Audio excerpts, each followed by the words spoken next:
This is CGTN, China Global Television Network.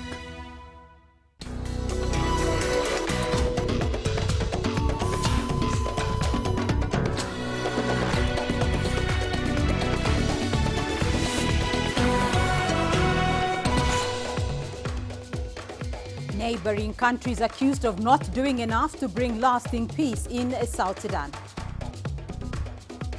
The growing anger against UN peacekeepers amid the killing of civilians in eastern DR Congo. And why women in Nigeria are taking practical lessons to defend themselves. This is CGTN. Welcome to Africa Live with me, Beatrice Marshall in Nairobi. Also coming up on the program. Major retail chains in South Africa are set to lose exclusivity at shopping malls. And we look at the significance of the Sidama ethnic group voting for autonomy in Ethiopia.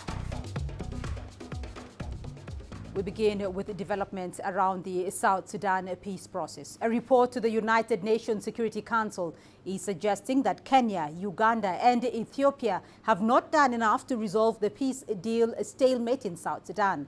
A panel of experts says that Uganda deployed troops in Yei River State last month. The move, it is argued, is a violation of the international arms embargo on South Sudan. Kenya and Ethiopia, on their part, have allegedly not demonstrated sufficient political and diplomatic will to consistently support the peace process.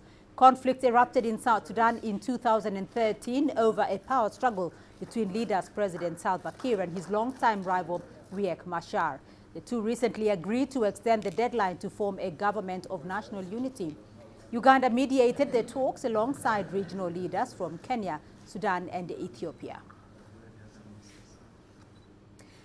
Well, let's get more on this now, and I'm joined by CGTN correspondents in Ethiopia and Uganda. Let's begin with Isabel Nakiria in Kampala, the capital of Uganda. Isabel, how is Uganda likely to respond to accusations that it contributed to the stalemate in the South Sudanese peace process?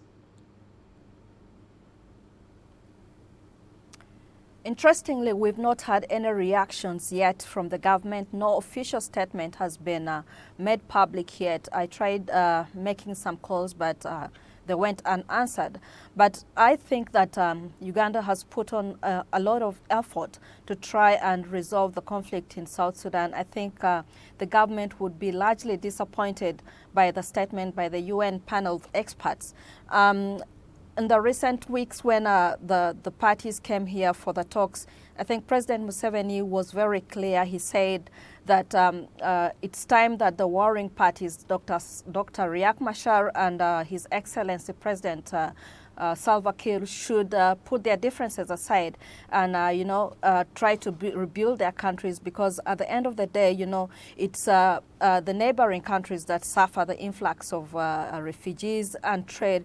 And so, Uganda, I think, is trying to take a lot of caution and at the same time pressing hard for a lasting solution. But I think taking its time to make sure that the necessary issues that were sticking in the last meeting are resolved. From the last meeting, we understand that the parties needed to unify their armies and resolve the bitter disagreements between the boundaries in the countries. And so that's why there was a push for another 100 days for these issues to be resolved. And so I think it would be very unfair if they say that it has led to the stalemate. I think Uganda is just taking caution.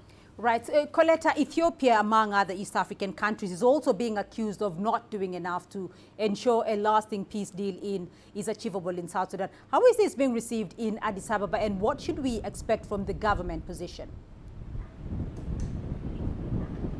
Well, I think, like Isabel has said, Ethiopia and Uganda and all the other countries are members of the IGAD region. If we remember very well, Ethiopia, as the chair of IGAD region, was amongst the first to step into South Sudan in 2013 when the conflict broke out. And after that, we saw shuttle diplomacy with Ethiopia sending some envoys there. And much later, from 2014 onwards, up to when the first agreement was signed between the warring factions, Ethiopia, for the first, in the first place, facilitated. That means offered a space for these people to talk, for the warring factions to talk. And secondly, it also mediated as the chair of IGAD, as a member of IGAD. So Ethiopia has been at the forefront under the Intergovernmental Organization Authority for Development, IGAD, to assist in terms of mediation of the warring factions. And it has made some progress. Several agreements have been signed here in Addis Ababa. We've seen some meetings going late into the night between Ethiopia, some of these warring factions, and other member states of the IGAD position, IGAD member states. So for the UN or for any report to come out and blame Ethiopia as a country is a bit unfair. But also secondly, we also have to remember that the warring factions have been told time and again that it is the will of the warring factions to bring peace to South Sudan and not external factions. Right. Isabel, you did mention that Uganda has played its part in ensuring that the peace process continues. So what role exactly has Uganda been playing in the South Sudanese peace process? I think Uganda has been playing a very crucial role in trying to resolve the conflict in South Sudan. It's played a mediation role from time again, from way back in 2013 when war broke out in South Sudan, when it sent its forces in there. But again, at the same time, I think Uganda has its own interests, the interests of the security of its borders, the interests of economically as well. You must understand that South Sudan from long time ago has been a big trading partner with Uganda. Before the war broke out, trade between the two countries was worth about $400 million. But when the war broke out, it slumped down to less than $150 million, but again rose again back to over $200 million after 2017 when things settled a bit. So I think much as it's supporting the peace process, it also wants to see its economy, blooming. Many traders in Uganda lost a lot of money in South Sudan, and up to now some of them have not even been repaid. And the issue of refugees is also another of interest to Uganda because, if there is no peace in South Sudan, that means refugees will be, running over to Uganda. Until now, up to 1.4 million refugees, most of them from South Sudan, are in Uganda. Right. And the country is really feeling a pinch in trying to support them. So I think Uganda has a crucial role to play in this peace process. So, Coletta, there has been an economic impact for countries in the region as a result of the prolonged conflict in South Sudan. So what has Ethiopia, though, achieved in its leadership role of IGAD in helping South Sudan achieve peace? Well, as a leader of IGAD, it like we said, it facilitated talks for the warring factions. We also saw Ethiopia housing the opposition leader Riek Machar here in Addis Ababa for a long time when the situation was really hot around 2014-2015 there. So Ethiopia has been at the forefront in trying to encourage these people to speak, because just like Isabel says, Uganda is bearing the brunt. Ethiopia is also bearing the brunt of refugees. The region that borders Ethiopia, the region that borders South Sudan, from here, it has more refugees. Over 400,000 who are refugees, which are now, the number of refugees are more than the locals in that area. So Ethiopia has also assisted and encouraged these people. And by the fact that Ethiopia handed the peace process to Sudan and Uganda as guarantors, it was trying to explore more options as to how more peace can be reached between the warring factions. So Ethiopia has been there at the forefront. It continues to be there. Just this month we had talks here of the warring factions here in Addis Ababa. So the best it can do is offer a platform for these warring factions to speak and encourage them to admit or to finish the tasks of implementation of the peace process. So until that happens, it is up to the South Sudanese warring factions to ensure that peace returns to their home. All right, Coletta Wanjohi joining us there from Addis Ababa, and Isabel Nakiria in Kampala. To you both, thank you. Meanwhile, the United States has recalled its ambassador from South Sudan after the country's two main leaders failed to form a unity government. According to the State Department, Ambassador Thomas Hushek has been recalled as part of a re-evaluation of Washington's relationship with the government of South Sudan. Through his Twitter handle, the Secretary of State, Mike Pompeo, said Washington would work with the region to support efforts to achieve peace and a successful political transition. Earlier this month, the U.S. said it was disappointed that Juba failed to form a unity government by November 12th deadline. Well, let's discuss this further now, and I'm joined here in studio by Dr. Hassan Hanenje. He's a director of the Horn Institute here in Kenya. Dr. Hanenje, thank you for joining us on Africa Live. The U.S. has expressed its disappointment over the failure to form a unity government in South Sudan. Now, that failure in the formation has not gone down well. Is the U.S. though justified in its anger at the state of affairs in South Sudan? I think with $1 billion worth of aid to South Sudan from Washington, they seem to be frustrated with the slow pace of peace agreement, especially with implementation. And the recent postponement of that does not help. And I think it's perhaps a way to exert more pressure or to send signals that Washington is not to play ball as it previously did. So a report presented to the UN Security Council has been rather harsh on regional countries, Uganda, Kenya and Ethiopia, as far as regional interventions in South Sudan is concerned. Do you agree with this position? Partly true. Now, what we need to recognize is the peace process in South Sudan has largely been led by the region, IGAD and AU mostly. And the international community has played mostly a supporting role. And there's some progress that we have seen as witnessed by interventions of Ethiopia under the leadership of Abiy Ahmed in trying to broker the peace, or the handshake, so to speak. However, I think the region can do more with regard to implementing some of the sanctions, regimes, the travel bans, making sure the parties don't have access to arm themselves in terms of with regard to staying with the arms embargo, and ensuring that they implement measures such as asset freezes, so those parties don't take South Sudan for granted, because so far they're using actually oil money, both parties, to advance causes that are not in line with the interest of most of the people in South Sudan. So we've heard from our correspondents in Ethiopia and Kampala about the harsh economic impact that the prolonged stalemate in South Sudan has had in South Sudan itself and on the region as well as the humanitarian situation as a result of the refugees. But even as the regional countries stand accused, has the UN itself been effective in helping South Sudan? The UN, of course, is supporting this process through regional organizations, and it has a mission, UNMISS, in South Sudan at the moment.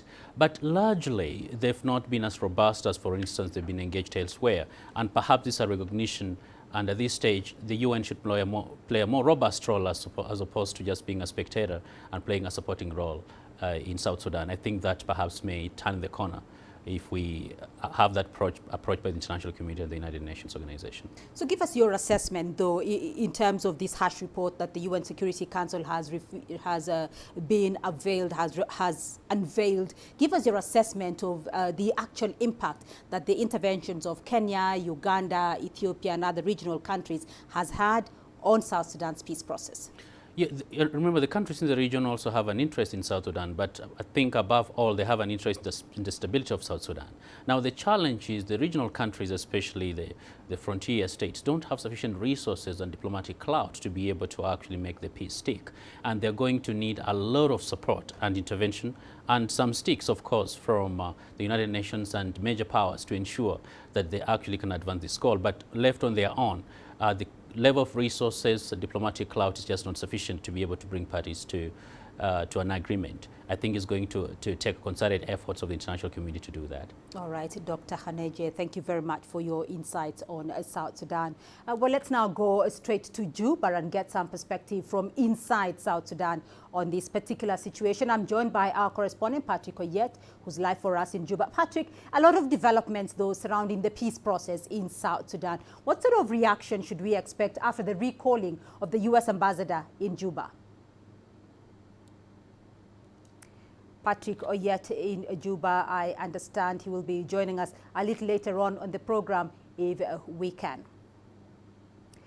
Now, let's go to the Democratic Republic of Congo, where there has been a growing resentment towards UN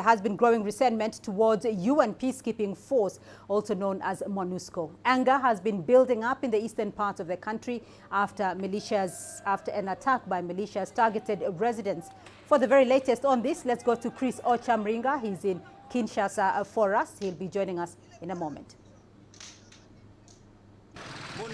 They haven't done anything for us. We can't see any work from the MONUSCO here. There are two types of people at the MONUSCO: those who are with the population and those who are against the population. What makes us suffer here in Kivu is our wealth.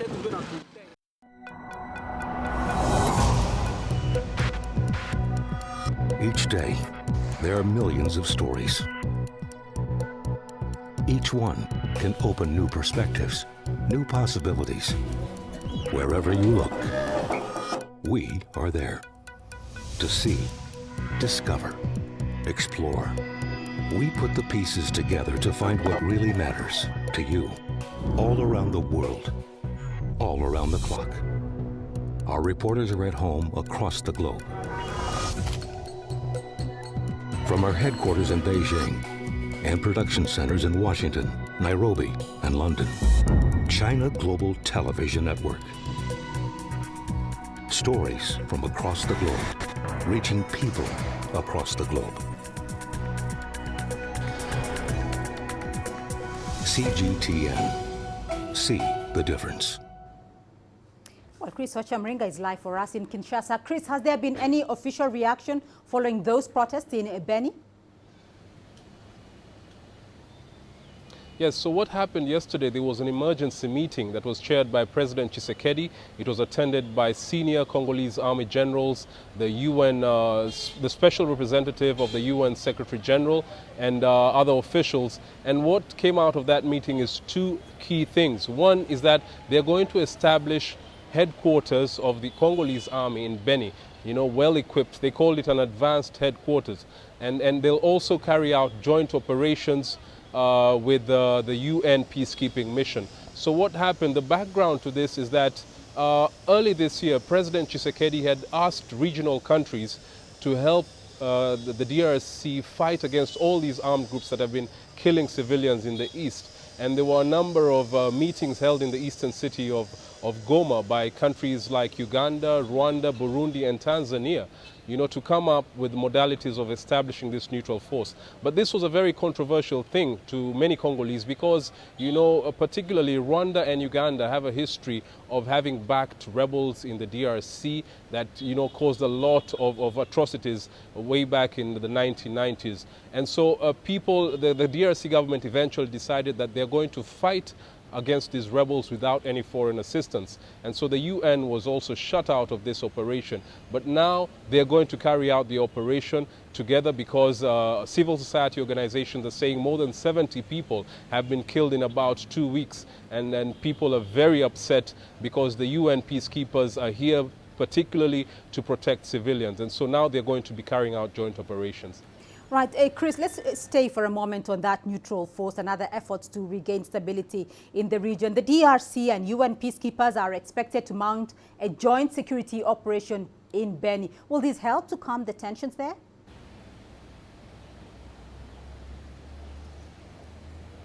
Well, this will certainly, to many people I've spoken to in Beni, they believe that this is going to help, calm the tensions because many people in Beni and Eastern DRC generally do not have confidence in the Congolese army, the FARDC, because they say that whenever these rebels carry out these attacks, some of them are dressed in the uniforms of the Congolese army, the FARDC. And there have also been allegations that some top Congolese generals have been profiting from this war. They don't want to see it end, and so they also share information with the rebels to carry out these killings. So people do not trust the FARDC. They look at MONUSCO as a force that is neutral, that is better equipped, has more resources, and is supposed to protect them. And so I think this will help calm the tensions and help, get rid of these rebels that have been causing a lot of killings in Eastern DRC. All right, Chris Ochamringa for us there in Kinshasa. Thank you for that update. I'm now going to rope in Nileka Van Val. She's the Deputy Project Director of the Central Africa International Crisis Group. Thank you for joining us on the program. Now, there's been this rising resentment against MONUSCO by the residents of Beni there. Why is there an escalation of anger, though, against the DRC and in Eastern DRC? And does it indicate a failure by the UN peacekeeping force? Hi, good afternoon. I think this level of violence and this escalation is specific to this area in the DRC, which is the Beni area. And in the Beni area, you have seen since 2014 increased attacks by the rebel group ADF, which is called Allied Democratic Forces. It has its base in Uganda, but shifted in the 1990s from Uganda to the DRC, to the eastern part, and is increasingly active in the Beni area. Since 2014, they've been responsible for thousands of killings, and a lot of civilians have been killed. And you see that MONUSCO, sometimes you see that the FRDC, the Congolese army, sometimes together with MONUSCO, the UN peacekeeping operation active in the DRC, they have tried to fight the rebel group. However, this has not been very successful, and you see that often the ADF retaliates, leading to more victims in the Beni area. And I think that's what you've seen over the past few days in Beni. There was, since October, the FRDC has started a military operation against the ADF. This is part of an attempt by the new Congolese president, Tshisekedi, to fight the rebels in the east and to make sure that the east is clear of violence and calm again. So the FRDC started the military operation in the Beni area, but as a result, the ADF retaliated. And over the weekend, there was an attack of ADF resulting in eight people dead, and the attack happened close to the MONUSCO base. Right. So if I just come back to that MONUSCO situation, though, because there are efforts to scale down the presence of MONUSCO and finally have an exit of the troops. How significant is this going to be, given the fact that you have, given us a rundown of how desperate the situation seems to be there? Yeah. In December, there will be a discussion at the UN Security Council to debate the renewal of the mandate of MONUSCO, and a possible drawdown of MONUSCO is indeed on the table. I think the violence over the past few days shows that the population in the DRC has a lot of expectations from MONUSCO in fighting rebel movements, but so far it's been difficult to fight them, and you see that MONUSCO is unable to do it alone, so they will need the assistance of the Congolese authorities. So if the Security Council discusses, when the Security Council discusses the drawdown of MONUSCO, it will also have to discuss how the Congolese authorities are going to take over from MONUSCO. But that is up for debate in December.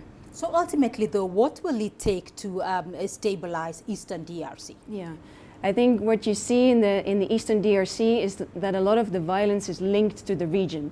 So you see that neighboring states support rebel movements on Congolese soil, either to fight their own proxy wars or to destabilize the region.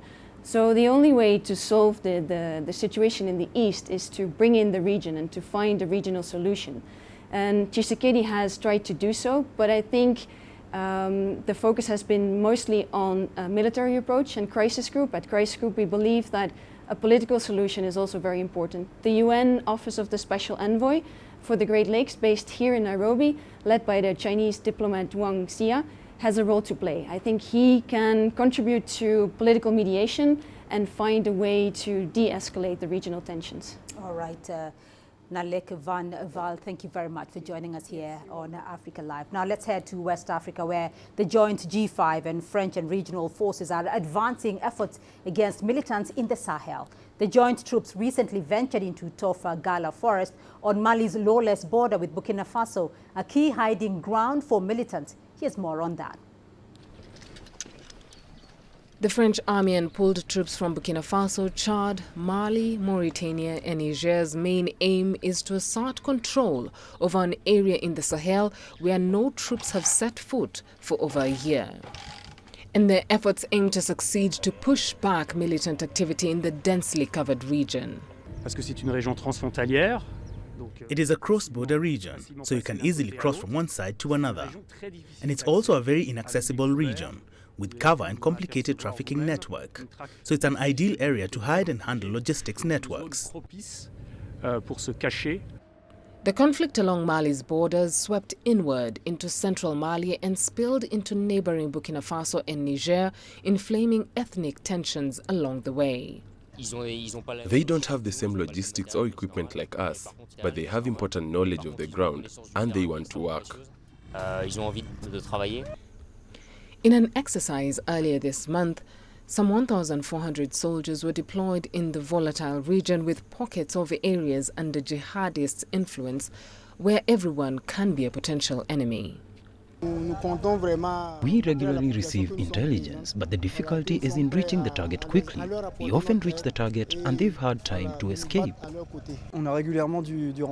We intend to really show the population that we are present and that we are ready to help and fight by their side. However, support for the troops has been minimal, limiting capacity for sustained securing efforts that stand as the only barrier against continued attacks. Regional leaders have called for international support to bridge the joint forces funding shortfalls, adding that financing should match the magnitude of regional threat. Beryl Oro, CGTN. And in a related but tragic development from West Africa, 13 French troops who are on operation against jihadists in Mali were killed in a helicopter accident on Monday. That's according to the French president's office. The dead include 6 officers, 6 non-commissioned officers and a master corporal. You're watching Africa Live. Still ahead on the program. Emission of greenhouse gases hit a new record and the connection with devastating weather patterns. And we look at the significance of the Sidama ethnic group voting for autonomy in Ethiopia. Nigeria is my home. 160 million vibrant, ambitious individuals constantly seeking the perfect self-expression. It is these people who inspired me to be that person that is seen, to be a voice that is heard, and ultimately to be the anchor that I am. I have to tap in, tune in, and turn on the very best qualities within me to deliver the news. I'm Richard Nta, an anchor for CGTN.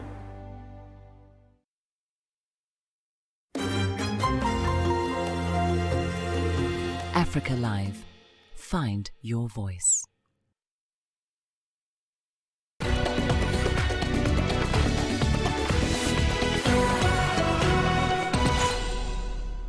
Authorities in Kenya say the death toll from landslides triggered by heavy rains in west of the country is likely to rise. A number of people remain unaccounted for. The governor of West Pokot County says more than 80,000 people have been affected. Local officials continue their appeal for more help, but roads in the area remain cut off and relief flights are finding it difficult to fly into the area due to bad weather. Let's get more on this. I'm joined by CGTN's Robert Nagila. He's in West Pokot County in Western Kenya. Robert, the numbers from this tragedy have kept rising. What's the latest on this developing story? Well, good afternoon, Beatrice. Now, there are some conflicting numbers in terms of the death toll. Now, by Monday evening, the numbers that most media outlets were going with was about 65. However, yesterday morning, government's official position was 52 bodies had been recovered. Now, part of that confusion appears to have arisen from the fact that the government has yet to update its official figures, because some bodies were recovered yesterday. We believe that there may be some that have been recovered today as well. We're going to check with them at a later stage. So that's where that confliction is arising from. However, I can confidently say that the death toll is definitely over 50 at this particular point. Now, in terms of the numbers displaced, you're looking at between 80,000 and 100,000 people whose homes were swept away or flooded or destroyed during that landslide more than 72 hours ago. Now, as of this particular moment, what the government is focusing on, it's focusing on 2 particular fronts. One is the recovery effort, which is still ongoing. And what they're doing is checking with all affected family members to find out how many of their loved ones are still unaccounted for. And then they focus the search in the particular areas where the landslide actually went through. And the other effort, of course, is the humanitarian effort, which is slowly becoming a crisis, according to the governor, because of aid unable to reach some of the most needed communities in this particular area. Beatrice? Well, Robert, between 80 and 100,000 people displaced, over 50 dead. Roads have become impassable. They're cut off Flights cannot access the area, so it is a pretty dire situation there in West Pokot County. What precautionary measures are being put in place given the fact that it's still raining rather hard? Well, the government has warned those who are in low-lying areas in danger of any flooding or any landslides to evacuate immediately. And they have also said that those that need any help in evacuating, all they need to do is ask through their community leaders. However, at this particular moment, I can also tell you that the weather conditions have improved vastly from what was experienced yesterday. We've seen a couple of military choppers overhead flying, assessing the situation on the ground. And I'm just going to quickly move out of the camera shot to give you an idea of what's happening behind me.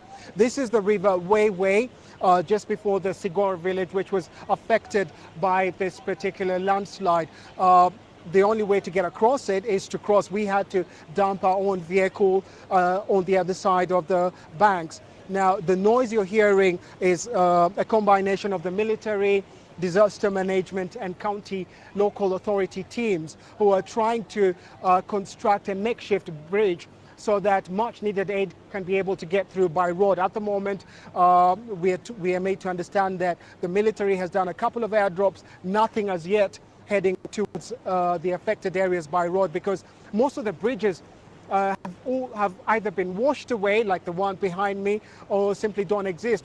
As we were coming here, we saw sections, patches of the road that had been completely washed away by the floods and in some cases by landslides as well. So that's the current situation here. However, the government's focus at this particular moment is on safety, to ensure that those who are still alive are getting the basic essentials that they require, but also on the recovery effort to ensure that all the bodies in this tragedy are recovered so that their loved ones are able to give them some decent burial and a goodbye at that. Beatrice? Robert Nagila joining us there from West Pokot County in Western Kenya with an update on the flooding there. Thank you. Meanwhile, a new UN report says greenhouse gases in the atmosphere hit a new record in 2018, rising faster than the average rise of the last decade. This has led to damaging weather patterns. The World Meteorological Organization has urged governments to do more to reverse countries' reliance on fossil fuels, warning that the welfare of mankind is at stake. According to the World Meteorological Organization's greenhouse gas bulletin, since 1990, a sharp increment in greenhouse gases has led to a warming effect on the climate. The concentration of carbon dioxide, a product of burning fossil fuels that is the biggest contributor to global warming, surged in 2017, exceeding the average rate of increase seen between 2005 and 2015. We have again broken records in carbon dioxide concentrations, and we have already exceeded 400 ppm level, which was regarded as a critical level. That happened already 2 years ago, and this growth of carbon dioxide concentration continues, and last year's increase was about the same as we have been observing during the past 10 years as an average. The surge in methane, a much more potent greenhouse gas than carbon dioxide, was the highest in the last 20 years. For nitrous oxide, which contributes to ozone destruction and exposes the Earth to harmful ultraviolet rays, it was the highest ever. The UN agency's Greenhouse Gas Bulletin is one of a series of studies to be published ahead of a UN Climate Change Summit to be held in Madrid in a week's time. It is expected to guide discussions there. The good news is also that the private sector is more and more interested in finding solutions. And we cannot solve this problem without the financial resources of private sector. And they have started moving, and there's also more political pressure on individual governments to do something. In order to turn the tide, one of the solutions climate change scientists are advocating for is a use of non-fossil-based energy sources, looking to renewable energy sources in a bid to save the planet. Wilkisanyabwa, CGTN. Ethiopia's Sidama ethnic group has voted overwhelmingly to make their region autonomous. The early results of last week's referendum shows voters support the idea of creating a sovereign region within Ethiopia. It will become the country's 10th autonomous region. CGTN's Coletta Wanjohi reports. The Sidama ethnic group makes up 4% of the 105 million Ethiopians. As it now prepares to become the 10th autonomous state of Ethiopia, Obang Metho, an activist who supports a united country, has been following closely. The South, there have been almost more than 56 different ethnic groups. They were all lumped together and saying that you are the South, where the Tigray region is one region, Amara region, Oromo regions. And then when it comes to the South, by the direction, the other by ethnicity, one by the direction. By not dealing with that, now that where the government has come to this, they have no choice according to the constitution. So now they allow it to be. So to the people who have bought it, all we can say to the Sudan is congratulations. Mike Machio, a media consultant, says he is happy the voting process did not attract the ethnic tension many had feared. It shows how the political maturity and democracy is now expanding, because it wasn't non-violent, and we are seeing people now wants to see things going to the grassroots. Everybody wants to be independent by himself. But for me, for Sidama people, I see let them have their own say. The Constitution of Ethiopia provides for the right to seek autonomy to its more than 80 ethnic groups. The Constitution states that the new region be given a share of the assets currently owned by the state. How much is yet to be decided. A decision will be made as to whether Hawassa, the current capital city of Southern region, should become part of the new Sidama region. There are a number of ethnic who are living in Hawassa city, especially. It's a tourist destination country, and many citizens are in fear because if the Sidama is going to handle as a headquarters the town, there will be a great collapse among peoples. So the big question is this on my side. All decisions are subject to constitutional interpretation, which may take a while, but some will be subject to a vote in parliament. Sidama is the first region to achieve autonomy since the modern state of Ethiopia was created. Prime Minister Abiy Ahmed has praised the non-violent Sidama referendum as an example of Ethiopia working towards greater democracy under his leadership. Activists say other regions are hoping to follow suit. The rest of Ethiopia, what next? There are other now 10 ethnic groups from that area alone, from the south, who are lined up to say that if those guys get their region, their tribal territory, why not us? So how would the government stop this? So it's very difficult. Although the way ahead may be complicated, voters in Sidama are happy that they have begun the journey towards the sovereignty they have demanded for decades. Coletta Wanjohi, CGTN, Addis Ababa, Ethiopia. The Secretary General of the Arab League, Ahmed Gate, says the Palestinian Authority is completely dismissing the United States when it comes to any peace talks. The announcement came during an emergency meeting at the Arab League in Cairo. On the agenda was the U.S. recognition of Israel's settlements on the Palestinian 1967 borders. Arab foreign ministers rejected the announcement of America's top diplomat that those settlements are not violating international law. The Palestinian Authority said the U.S. leadership has taken itself out of the negotiation. Therefore, there are no negotiations. There is no motion in the peace process. That is, if we can even call it a peace process. Arab states have firmly rejected the stance. Our decision will be sent to the Security Council, the members of the United Nations and its Secretary General. There are 15 members in the Security Council. The United States announced its stance. The 14 other SC countries have all rejected it. The United States has become a rogue nation. It is threatening the current world order. It is threatening the multilateralism system, and it is threatening the foundation of the international agreements and treaties that has been in existence since the Second World War. There is great danger not only to the Palestine, but to all nations. The nations who signed the Geneva Treaty are not living up to their responsibilities. There is dereliction in questioning Israel, in urging Israel, and in sanctioning Israel. That is why we're all going to call for holding a conference to hear from all the countries of the Geneva Agreement. The State of Palestine has called for this emergency foreign ministers meeting. In Cairo, Arab foreign ministers rushed to the Arab League's headquarters to respond to the U.S. Secretary of State Mike Pompeo's remarks last week. Pompeo said that Israeli settlements built in the West Bank are not illegal. We must wonder what are the steps we can take to prevent these Israeli plans from transforming into a reality. We must make use of these big numbers of congressmen who have stood against Pompeo's announcements. We must investigate ways to make this administration cautious of our unified Arab stance. The League of Arab States showed disappointment in the newly declared U.S. stance to the Israeli settlements. We consider this announcement an extremely negative development and an unfortunate shift in the American stance. The settlements remain illegal and a shame to those who practice it or concur with it. All 22 member states of the Arab League have rejected Pompeo's remarks. They have warned about the serious repercussions it could have on achieving peace in the region.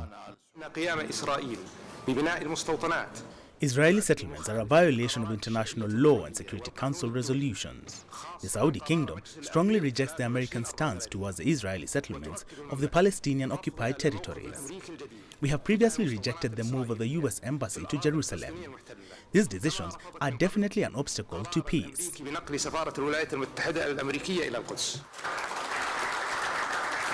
For decades, Arab states have been supporting a two-state solution to the Palestinian crisis.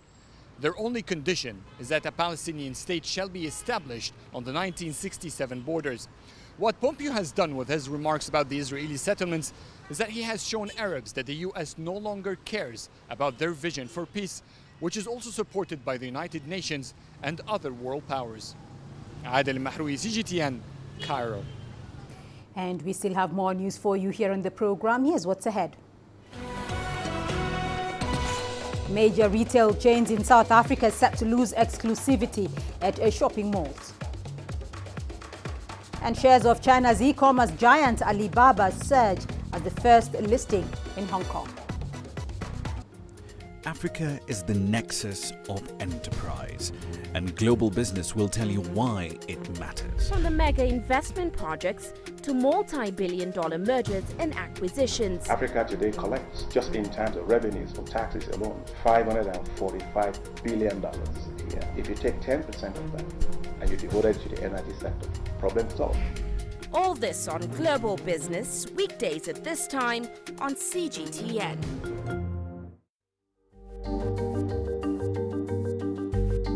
Africa Live. Find your voice.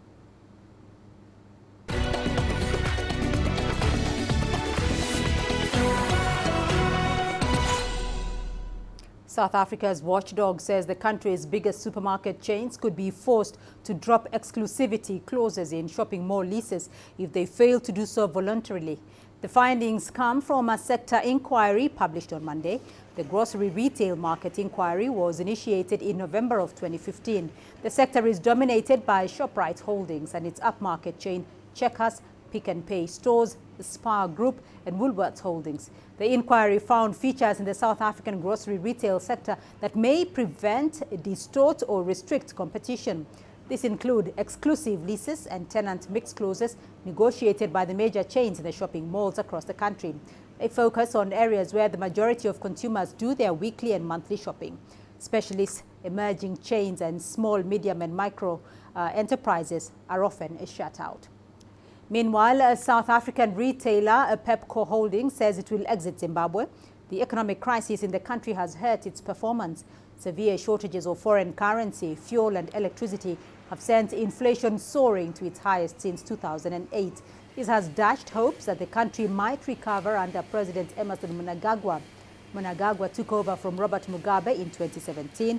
Pepco's Zimbabwe unit made a loss of $4.8 million. This includes the full impairment of the disposal of the group's assets.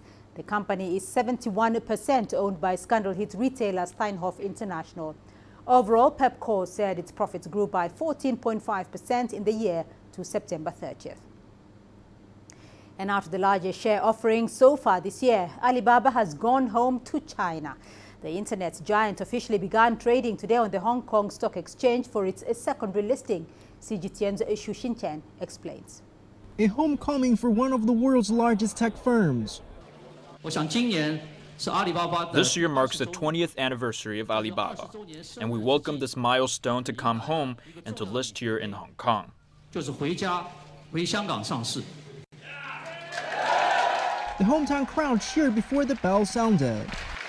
3, 2, 1, hit! A new offering from Chinese e-commerce giant Alibaba right here on the Hong Kong Stock Exchange. As the company has expressed, the move brings the firm closer to home and can attract more mainland investors. 500 million new ordinary shares were issued for Alibaba's secondary Hong Kong listing with a purchase price of 176 Hong Kong dollars per share. The price shot up 6.25% to 187 when the market opened at 9:30 Tuesday morning. For Hong Kong's capital market to continue prospering, it needs to welcome more new economies like us. We want to join the market and contribute to that. Charles Lee, chief executive of the Hong Kong Exchanges and Clearing, says Alibaba's return gives a vote of confidence to the market amid the ongoing unrest still challenging the city. Alibaba, after 5 years of traveling afar, finally came home. I'm also grateful that they choose to come despite the difficulties, despite the challenges that we are going through here in Hong Kong. Lee adds that Alibaba is highly likely to be included in the Stock Connect schemes in the future to embrace more mainland investors. Hong Kong's benchmark Hang Seng Index climbed 3% following Alibaba's announcement of its secondary listing in November, injecting almost $20 billion into the stock market. And moving on to East Africa now, China has provided $2.4 million to Uganda to help boost agricultural production and profitability. The money will be used over the next 3 years. Uganda says the funds will be critical in fighting poverty. This comes at a time when experts are meeting in Uganda to discuss efforts to scale up commercial production in Africa. CGTN's Hilary Ayesiga tells us more. Finding a solution to poverty and hunger. Delegates here brainstorm on how to boost agriculture production in developing countries, and China is providing much-needed support. We have to address hunger and poverty first, but those are the main problems in a number of developing countries. They have food insecurity, poverty. So if we could address this, we can have sustainability. Experts here believe through sharing experience and technologies, commercial production in the agriculture sector can be scaled up and millions of farmers pulled out of poverty.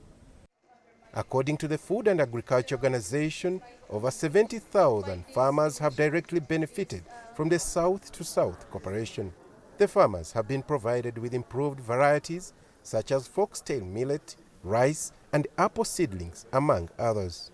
We strongly believe that by working together with our Chinese friends through joint venture businesses, investment arrangements, and win-win cooperation, majority of African countries will quickly eradicate poverty.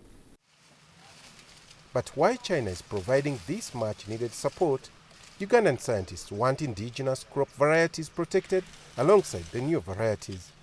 However, the UN Food and Agriculture Organization says more needs to be done by individual countries. Agriculture is like a business, like any other business, needs investment. Countries in a couple of years ago in Malabo had agreed that they would put 10% of their budget to agriculture sector. Most of them has not realized this goal. This is an area that we really have to address to see how more resources come to the sector. Experts believe that with these efforts, farmers will be able to increase production and end hunger by 2030. Hilary Isga, CGTN, Kampala. Now, sustainable development, job creations and urbanization remain the key challenges facing cities in sub-Saharan Africa. Over 200 mayors, governors and ministers are in Tunis to discuss these challenges. CGTN's Adnan Chauchi has this report from the Tunisian capital. The mayor of Tunis highlighted the need for more sustainable urban planning and public services. Souad Abderrahim also noted that a UN report predicted that 2.5 billion people will be living in cities by 2050.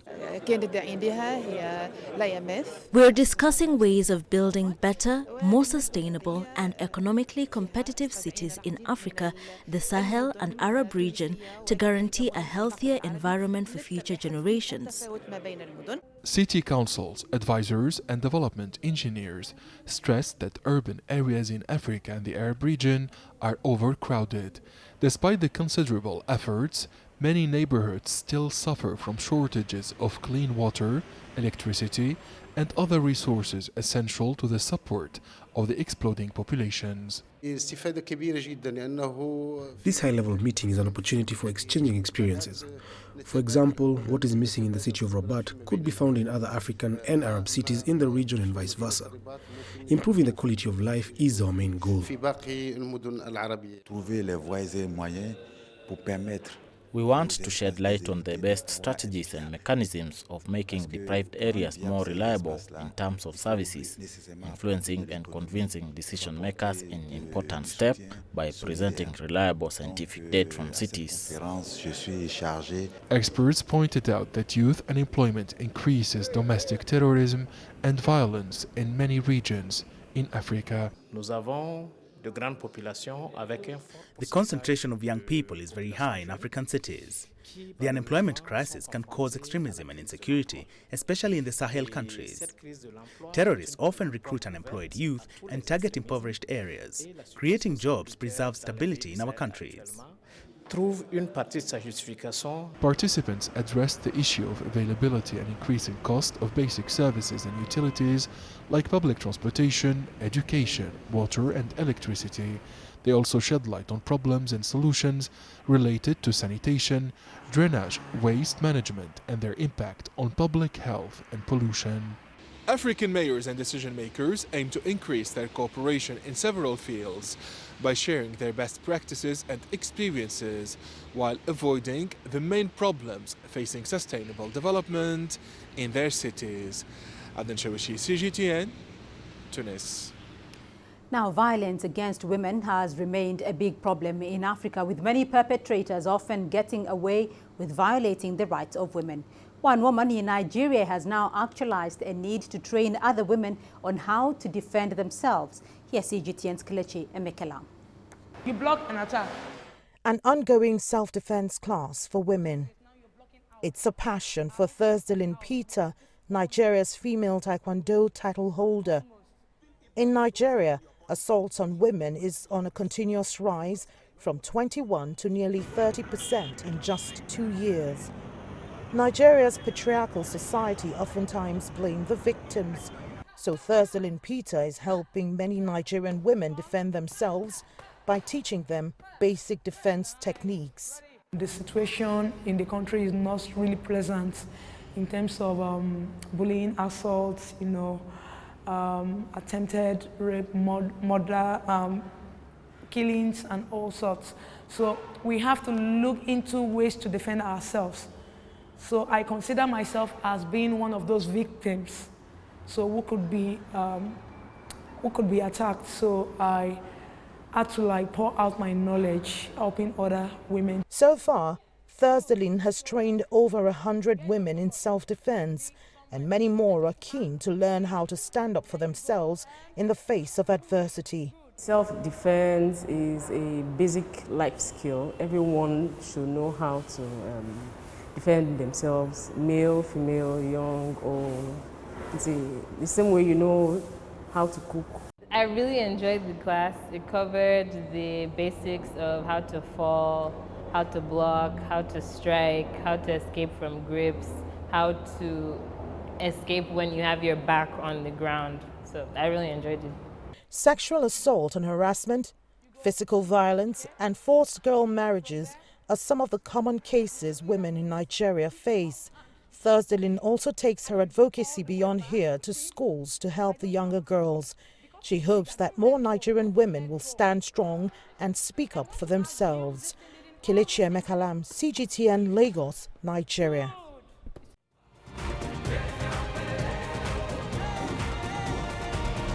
Africa Live. Find your voice.